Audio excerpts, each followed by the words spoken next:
بسم اللہ الرحمن الرحیم۔ السلام علیکم۔ انصاف نیوز ایجنسی کے نیوز روم میں خوش آمدید۔ آج کی بریکنگ نیوز پر ایک نظر۔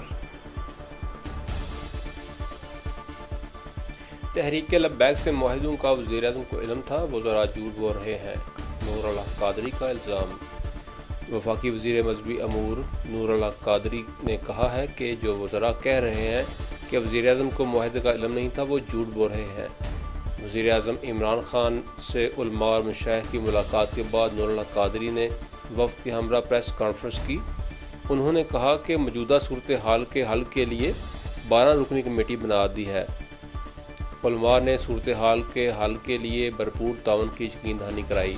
وفاقی وزیر مذہبی امور نے مزید کہا کہ کالعدم تحریک لبیک پاکستان TLP کے ساتھ معاہدوں کا وزیر اعظم عمران خان کو علم تھا۔ انہوں نے کہا تھا کہ جو وزراء یہ کہہ رہے ہیں وہ وزیر اعظم کو TLP سے معاہدے کا علم نہیں تھا، وہ جھوٹ بول رہے ہیں۔ انہوں نے کہا کہ 12 رکنی کمیٹی کالعدم تنظیم کے رہنماؤں اور حکومت سے رابطے رکھے گی۔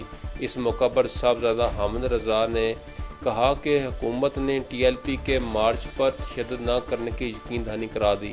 مختلف مقامات پر مذاکرات چل رہے ہیں۔